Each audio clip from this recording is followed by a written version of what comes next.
They say miracles no longer happen in small towns, only in books, or in the distant past. But on the edge of Brooksville, Florida, in a house wrapped in ivy and silence, heaven seemed to remember one old woman who had not forgotten how to pray. Before we continue, share in the comments where you're watching from and what time it is there. Let's see how far the miracles of the Virgin Mary have reached. Her name was Margaret Hayes. At 74, Margaret lived alone in a weathered wooden home her late husband built with his hands. The air around it always smelled faintly of magnolia and rain. Every morning, she tended a small garden out back, where a white statue of the Virgin Mary stood surrounded by marigolds and lavender. The neighbors called it Mary's Garden. To most people, Margaret was just another widow, kind, quiet, faithful in a simple way. But to those who knew her well, she carried something deeper, a grief that never left, and a prayer that never stopped. Her husband, Harold, had passed away a decade ago. But tragedy had not ended there. A few years later, a car accident claimed the lives of her daughter Laura and son-in-law Daniel, leaving behind their only child, a 2-year-old girl named Grace Hayes. Grace came to live with her grandmother soon after. She was a beautiful, gentle child with curls the color of wheat and eyes as deep as dusk. But grief had stolen her voice. Doctors called it trauma. Margaret called it heartbreak. For nearly a year, Grace did not speak a single word. She played in silence, smiled faintly when comforted, and clung to the hem of Margaret's skirt as if it were the only safe place left in the world. Each night, after tucking the child into bed, Margaret knelt before the statue in the garden, the soft Florida wind carrying her whispered prayers upward. "Holy Mary, Mother of God," she murmured, "please, take care of her. She's all I have left." Sometimes she would light a candle and watch its small flame flicker beneath the statue's calm face. The Virgin's hands were open, as if ready to hold the sorrow of the world. Margaret often wondered if those hands could truly reach down to hers, or if faith, after all these years, was only a habit worn smooth by time. June 18, 2023. A Sunday morning like any other, or so it seemed. The sun rose warm and golden over Brooksville, lighting up the dewdrops on every blade of grass. Margaret brewed her coffee, humming a hymn she barely remembered. She was just beginning to hang laundry when she heard it, a sound she had not heard in nearly a year. A voice. A child's voice. "Grandma," it called softly from the backyard, "come see." Margaret froze, her heart pounding. For a second, she thought she had imagined it. But then she heard it again, clearer this time. "Grandma, she's talking to me." The coffee mug slipped from her hand and shattered on the kitchen floor. She ran to the window. There, in the middle of Mary's garden, stood little Grace, barefoot on the grass, her face lit with a peace Margaret had never seen before. She was staring up at the statue of the Virgin, her small hands folded neatly together. "She told me her name is Mary," the child said softly when Margaret stepped outside, her voice trembling but sure. "And she says she's going to take care of me now." Margaret stopped in her tracks. For a long moment, neither spoke. The morning air was perfectly still. Even the wind seemed to hold its breath. The statue, white, serene, unchanging, caught the light of the sun just so, its eyes cast downward as if meeting the child's gaze. Grace turned back toward her grandmother, smiling for the first time in months. "She said you don't have to be sad anymore." Margaret's knees gave way. She dropped to the ground, her hands covering her face as tears began to fall, tears she hadn't allowed herself to shed in years.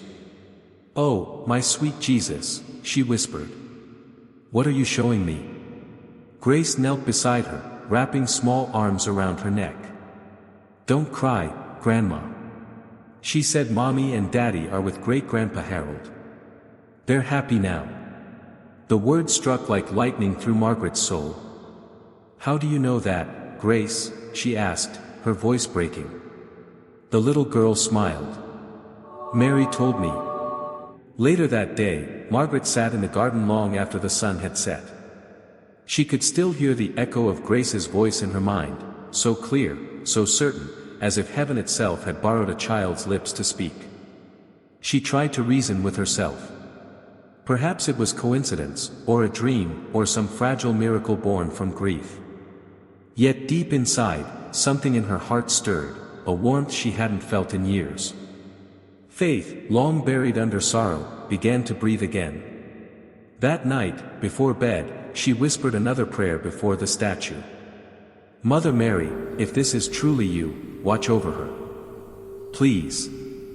I'm too old to understand, but I trust you." The wind rustled through the marigolds like a sigh. And somewhere above that small Florida house, heaven listened. The next morning, sunlight poured over Brooksville like honey. The town stirred slowly, roosters crowed, sprinklers hissed, and the old church bell at St. Andrew's tolled from morning Massachusetts. But inside the Hayes home, time seemed to move differently. Margaret awoke before dawn. Sleep had not come easily, her dreams had been filled with light, soft, golden, and full of voices she could not quite understand. When she rose, she half expected to find everything as it had been before, Grace silent again, the world ordinary once more. But when she stepped into the kitchen, she stopped. Grace was already awake, sitting by the window, her face bathed in morning light. The little girl was humming, a soft, lilting tune that Margaret recognized faintly from her own childhood prayers. "Morning, Grandma," Grace said brightly. Margaret's breath caught. The sound of her granddaughter's voice was still a miracle in itself. "Good morning, sweetheart," she managed to say, her voice trembling. "Did you sleep well?" Grace nodded. "Mary was here last night. She told me to pray for you." Margaret froze, coffee pot still in her hand. "She did?"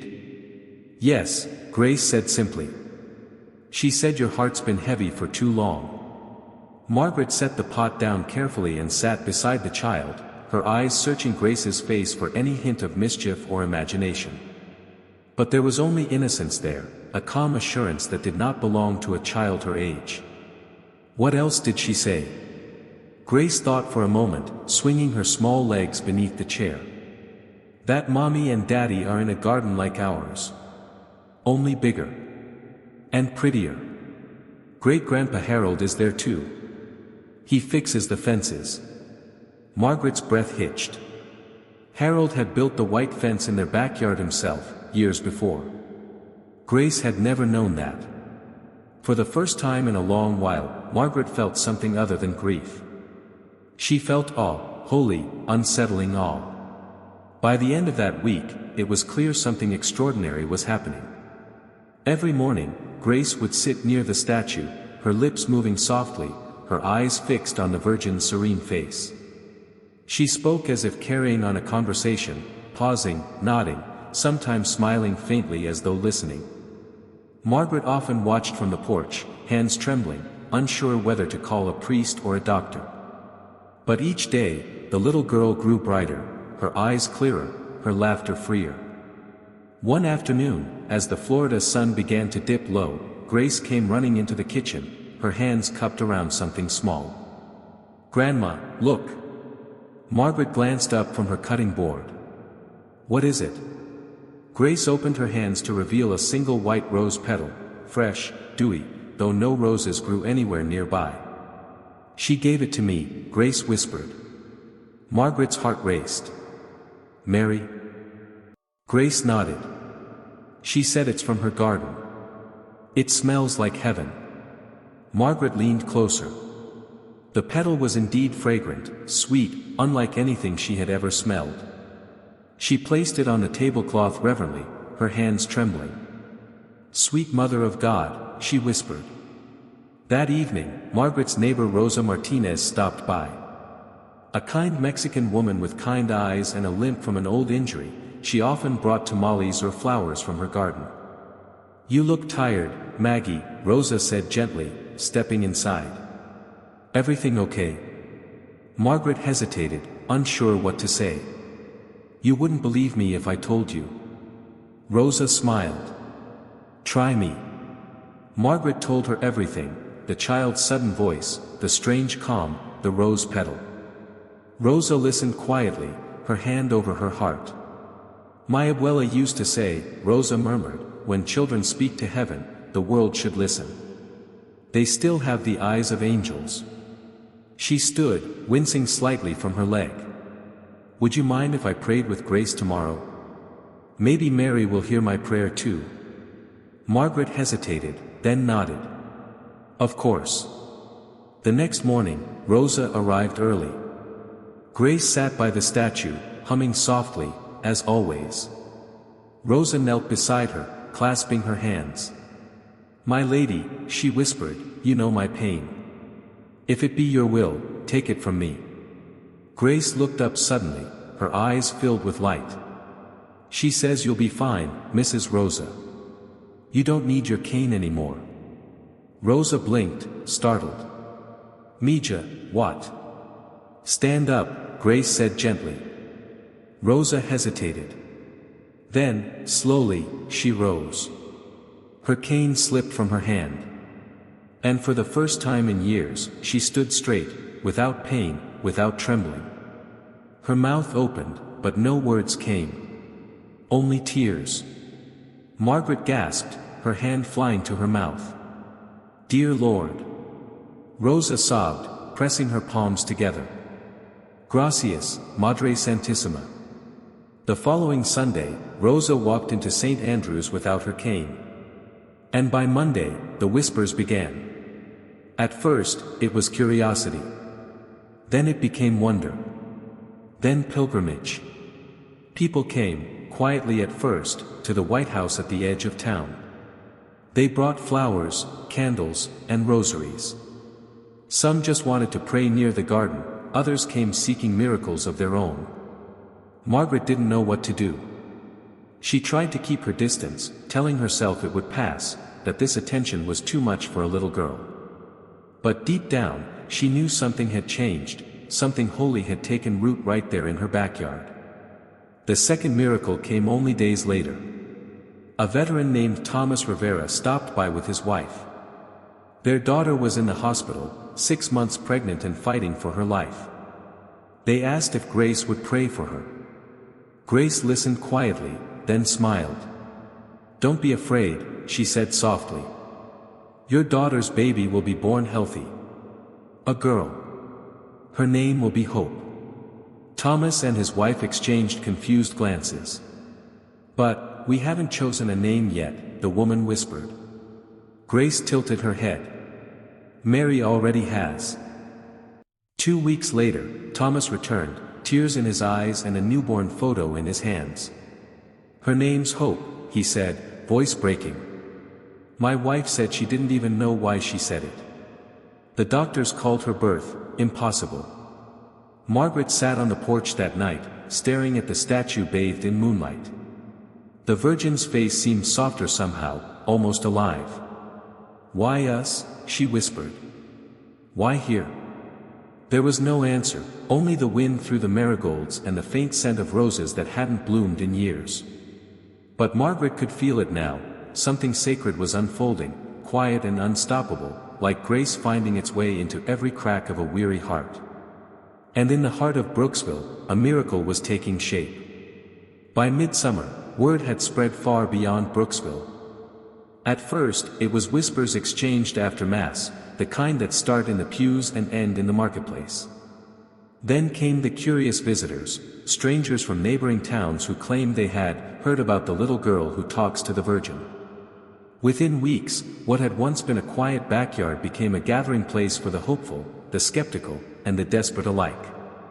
Cars began parking along the narrow gravel road in front of Margaret Hayes' house. Some brought flowers and candles, others brought cameras and notebooks. They wanted to see the statue, to touch the fence, to glimpse the child who had seen what no one else could. At first, Margaret stood at the porch with folded arms, uneasy. She had lived her entire life avoiding attention, and now she found herself at the center of something she couldn't control. Grace is just a little girl, she would tell them softly. Please, don't expect too much. But faith and desperation don't easily obey reason. Every morning, people came. Some prayed quietly in the yard, others sang hymns. A few simply stood there, staring at the statue, their eyes full of longing, as though waiting for the heavens to open. One afternoon, as the heat shimmered over the grass, Margaret noticed a man leaning on the fence, a stranger in his 60s, wearing a baseball cap and holding a folded piece of paper. He looked worn, tired, like someone who had spent years waiting for good news. "Ma'am," he said, voice trembling slightly, "is this where the little girl speaks to Mary?" Margaret hesitated. "It is." He nodded, gripping the paper tightly. "My name's George Bennett. I lost my wedding ring a month ago, the only thing I had left from my wife. I've looked everywhere. I even prayed, but nothing." Margaret opened her mouth to answer, but before she could, Grace appeared at her side, barefoot and calm, holding her small wooden rosary. "It's behind your porch swing," she said simply. The man blinked, startled. "What?" Grace smiled. "You'll find it there when you go home." Margaret's heart quickened. "Grace, how do you know?" But the child only turned toward the statue and whispered, "Mary told me." The man nodded uncertainly, thanked them both, and left. 3 days later, he returned, tears streaming down his cheeks. "I found it," he said, holding up the gold ring, tarnished but whole. "It was right where she said it would be." He fell to his knees in the grass. "I don't know how, but thank you." "Thank you." Margaret helped him up, her hands shaking. "Don't thank us, Mr. Bennett," she whispered. "Thank her." As the days passed, the miracles, small or large, explainable or not, seemed to multiply. An elderly widow named Mary Collins received a long-delayed pension letter the very morning after Grace prayed for her. A child with pneumonia recovered overnight after his mother knelt by the garden, sobbing into the soil. A young couple on the brink of divorce reconciled after hearing Grace say, "Mary wants you to forgive each other." Word spread faster than Margaret could comprehend. Journalists began calling, and even the local diocese took notice. That's when Father Andrew Kelly, the parish priest from St. Andrews, paid a visit. He arrived quietly one morning, dressed in simple clerical black, his white collar gleaming in the sun. Margaret met him at the gate, nervous and protective. "Father, she's only a child," Margaret said before he could speak. "I don't want this to get out of hand." Father Kelly smiled kindly. "That's precisely why I'm here, Margaret. The church must proceed with care when it comes to such claims." Grace appeared behind her grandmother, barefoot in the grass, her eyes bright. "You're the priest," she said softly. He knelt slightly to meet her gaze. "I am. My name's Father Kelly. And you must be Grace." She nodded. "Mary told me you'd come. She said not to be afraid." The priest blinked, visibly shaken, but smiled. "That's very kind of her." They spoke for a long time in the garden. Father Kelly asked gentle questions, about what Grace saw, what she heard, what the Virgin said. Grace answered with a calm innocence that disarmed even his trained caution. "She never tells me big things," Grace said. "She just talks about love. And about praying for people who don't believe anymore." "Does she ever ask anything from you?" Father Kelly asked carefully. Grace nodded. "Only that I listen." By evening, the priest sat on the porch with Margaret, sipping tea as fireflies blinked across the yard. "She doesn't seem delusional or coached," he said thoughtfully. "There's a stillness in her, a purity that I can't quite explain." Margaret exhaled, her voice trembling. "I keep waiting for it to stop, Father. For things to go back to normal. But I don't think they will." Father Kelly looked out toward the statue bathed in moonlight. "The Mother of God has always chosen the small, the humble, the hidden. Lourdes, Fatima, Guadalupe. Why not Brooksville?" Margaret stared at him, uncertain whether to be comforted or terrified. "But the crowds," she said. "It's becoming too much. They treat her like a saint." The priest nodded. "That's why we must guide them, with reverence, not spectacle." As he stood to leave, he added quietly, whatever this is, Margaret, heaven is whispering through your garden. Don't let the noise of the world drown it out. That night, after the last car had left and the town returned to silence, Margaret stood at her window, watching Grace sleep peacefully. Outside, the Virgin statue stood still beneath the stars. The wind stirred the marigolds softly, like a breath. Margaret whispered, "Mother Mary, if this is truly you, help me protect her. Help me keep her pure." And though no voice replied, the air seemed to shimmer faintly, as if unseen hands had blessed the very ground beneath her feet. The miracle of Brooksville was no longer just a story. It was a question that had taken root in every heart. What if heaven had chosen the smallest among them to remind the world that grace still speaks? The peace that had settled over Brooksville did not last. By August, the story had grown too large to contain. Newspapers from Tampa and Orlando ran headlines about the Brooksville miracle, and soon television crews arrived, uninvited, eager, relentless. What had begun as a quiet wonder now became a spectacle. Margaret Hayes found herself surrounded by microphones, flashbulbs, and questions she could not answer. Is it true your granddaughter speaks to the Virgin Mary? Have you seen the apparitions yourself? Do you plan to build a shrine? The elderly woman, who had once lived for the sound of cicadas and rustling leaves, now longed for silence. Grace, meanwhile, remained calm amid the chaos. She continued to visit the statue each morning, whispering prayers and smiling as if nothing had changed. But the peace of the garden had been pierced by the noise of the world. One afternoon, while Grace prayed quietly, a reporter shouted, "Little girl, what does Mary look like?" Grace turned, startled. "She's light," she said softly. "Like sunlight on water." The man frowned. "What did she tell you today?" Grace hesitated, then whispered, "She said people should stop watching and start praying." The crowd fell silent for a moment, then erupted in murmurs, cameras clicking faster. Margaret rushed forward, shielding the child with trembling hands. "Enough," she cried. "Leave her be." The reporters backed away, but not far. The story had already spread. That evening, Margaret sat with Father Andrew Kelly in her living room, exhaustion written on her face. "They're treating her like a celebrity," she said bitterly. "That's not faith, it's curiosity." Father Kelly nodded solemnly. "It's the way of the world, Margaret. Even miracles are consumed like entertainment." He leaned forward. "But remember, Our Lady never sought the crowd. She came for the humble and the quiet. That's where her message truly lives." Margaret clasped her rosary, her hands shaking. "Then how do I protect her?" "By trusting the same one who chose her," he said gently.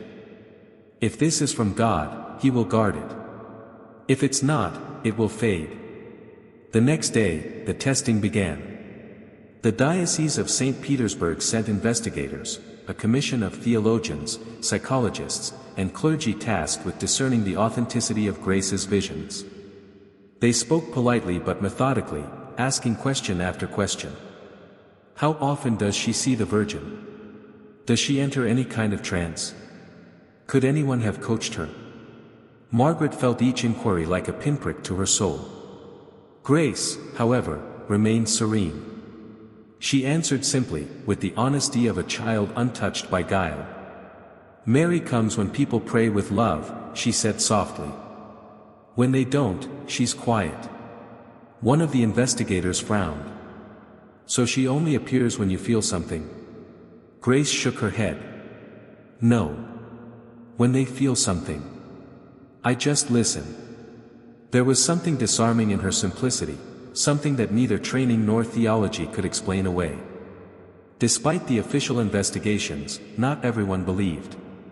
Skeptics called it manipulation, others suggested mass hysteria. A well-known television commentator accused the Hayes family of exploiting religion for fame. Margaret was devastated. She had never sought money, nor attention. When an envelope of donations appeared on her porch, she returned it unopened. "We are not selling miracles," she told Father Kelly. But one evening, while the sun bled into the horizon, Grace approached her grandmother, her small hand holding a folded piece of paper. "It's from Mary," she said. Margaret opened it carefully. The handwriting was Grace's, but the words chilled her. "The world will not believe easily, but truth is patient. Suffering is its companion, and peace follows after." Margaret's eyes filled with tears. "Grace, when did you write this?" "She told me to," the girl said softly. "She said you needed to see it." The following week, tragedy struck. One of the visitors, a young woman who had traveled from Texas hoping for healing, collapsed near the garden. Paramedics were called, but by the time they arrived, it was too late. The media seized the story instantly. "Miracle Site turns to tragedy," read the headlines. Margaret was inconsolable. "This is my fault," she sobbed to Father Kelly. "If we hadn't let them come." He grasped her hand firmly. "No, Margaret. God alone decides life and death. The world may twist this, but suffering often follows grace.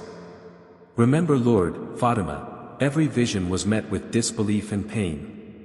Grace, sitting silently nearby, whispered, "Mary said she took the woman home. She isn't hurting anymore."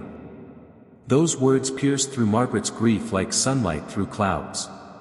She looked at her granddaughter, small, pure, unshaken, and realized what her faith had forgotten, that grace was not a shield from sorrow but a way through it. That night, a thunderstorm rolled through Brooksville. The sky cracked with light, rain hammering the tin roof. Margaret woke suddenly, feeling a strange pull toward the garden. Through the rain, she saw Grace standing barefoot near the statue, her hair plastered to her forehead, her hands outstretched. "Grace!" Margaret shouted, running outside. "What are you doing?" "She's here," Grace whispered, eyes fixed on the statue. "She says not to be afraid." Lightning split the sky, illuminating the Virgin's face in blinding white. For a heartbeat, Margaret thought she saw it, the statue's lips curve into the faintest smile, eyes glimmering like living light. Then the world went dark again. When the storm ended, Margaret found Grace asleep at the foot of the statue, dry as though untouched by rain. And as dawn broke over Brooksville, the marigolds, once bowed by the storm, stood upright again, glistening like gold. The test of faith had begun. When autumn arrived, Brooksville felt changed. The humid air had softened, the town quieter, more watchful. The crowds had lessened, yet a steady stream of pilgrims still made their way down the narrow gravel road to the Hayes home. They came not for spectacle anymore, but for prayer. Something had shifted, the noise had faded, and what remained was reverence. Margaret had learned to accept it. She no longer tried to turn people away. She simply let them pray. And each evening, after the last car had gone and the garden returned to silence, she and Grace would kneel together before the statue of the Virgin, whispering their rosaries beneath the soft glow of candlelight. But Margaret noticed a change in her granddaughter. Grace had become quieter, gentler, as though part of her mind was always elsewhere, listening to someone unseen. Her eyes shone with a steady light, and sometimes, when she prayed, her face seemed almost luminous, her voice barely above a whisper. One evening, as the golden light faded and the cicadas began their song, Margaret spoke softly. "Grace, are you all right, sweetheart?" The child smiled faintly. "Mary says she's almost done." "Almost done?" Margaret asked, her voice trembling. "What does that mean?" "She says I came here to help people remember. And soon, she'll stop talking to me." Margaret's heart tightened. "I don't want her to stop." Grace turned to her, eyes filled with an unchildlike calm. "You don't need to see light to believe it, Grandma. You taught me that." 2 days later, something extraordinary happened. It was a Sunday afternoon, and the yard was filled with a dozen pilgrims kneeling in prayer. Margaret had just set out a pitcher of water when Grace suddenly stood, looking toward the sky. The crowd followed her gaze. A faint shimmer had appeared above the statue, like sunlight refracted through glass, rippling in waves. It grew brighter, spreading across the garden until the entire place was bathed in gold. Then, as the light deepened, the marigolds began to move. They turned toward the Virgin statue, not the sun, their petals trembling as if stirred by an unseen breeze. Someone gasped. A woman began to cry softly. And in that stillness, Grace spoke. She says this is her last time here. Her voice carried over the hush like a bell. She wants everyone to forgive. To pray for those who have forgotten how. She says, heaven is listening. A sudden gust swept through the yard, scattering rose petals that seemed to appear from nowhere, white and fragrant, falling like snow. The light pulsed once, twice, and then faded, leaving only the quiet sound of weeping and prayer. Margaret knelt, trembling, tears streaming down her cheeks. Holy Mother, thank you, she whispered, for remembering us. When she looked up, the garden was still glowing faintly, though the light had gone. Grace stood before the statue, her small hands clasped, eyes closed in peace. In the weeks that followed, the town of Brooksville slowly returned to its rhythm. The reporters left, the pilgrims trickled away. Life, it seemed, was trying to be ordinary again. But something had changed, something in the hearts of those who had seen. Father Andrew Kelly requested that the statue remain where it was, and the diocese quietly opened an investigation. Yet, whether or not the church ever declared it a miracle, those who had been there already knew. They had felt it, in the calm, the forgiveness, the peace that lingered long after the light. Margaret's house became a place of quiet devotion. Every few days, someone would leave fresh flowers at the gate or light a candle by the garden fence. And though the statue no longer glowed, visitors often said they could feel something there, a warmth, a stillness that drew tears without reason.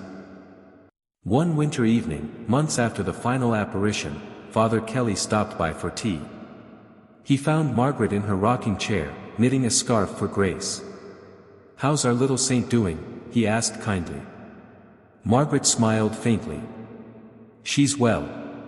Just quieter these days. She doesn't talk much about what happened." The priest nodded. "That's often how it goes. Heaven visits, and then it asks us to live what we've learned." He paused, gazing out toward the garden. "You know, people still come to pray there. Some say they feel Our Lady's presence even now." Margaret followed his gaze. The marigolds were still blooming, bright even in the chill of December. "Maybe she never really left," she said softly. Later that night, after Grace had gone to bed, Margaret stepped outside one last time. The moon hung low and full, casting silver light over the statue. The marigolds glowed faintly, their petals stirred by the cool wind. Margaret knelt, hands folded, her rosary dangling between her fingers. "Mother Mary," she whispered, "thank you for everything. For my Grace. For giving me hope again." A breeze swept through the garden, soft and fragrant, carrying the faint scent of roses that had long since faded. Margaret closed her eyes, and for a brief moment, she felt it again, warmth, peace, the hush of something divine. And in that silence, a child's laughter drifted faintly through the air from the window above. Grace's voice, gentle, joyful, alive. The following morning, Brooksville woke to find the world changed again. The news spread quietly. Overnight, the statue of the Virgin in Margaret's garden had begun to weep. Tiny drops of water glistened on the marble cheeks, not rain, not dew. And when Father Kelly came to see for himself, he found them still forming, slow and steady, like tears of mercy. He knelt beside Margaret, who stood in awe. "Do you see it, Father?" she whispered. He nodded, voice thick with emotion. "Yes," he said softly. "She's still listening." The miracle of Brooksville never left the hearts of those who witnessed it. Some called it divine. Others called it mystery. But for Margaret Hayes and her granddaughter Grace, it was something simpler, a reminder that heaven is never as far as it seems, and that sometimes, faith begins not with answers, but with a whisper in a child's voice. And in that small Florida garden, where sunlight touched marigolds and hope was reborn, the world learned once more that miracles do not end. They only change form.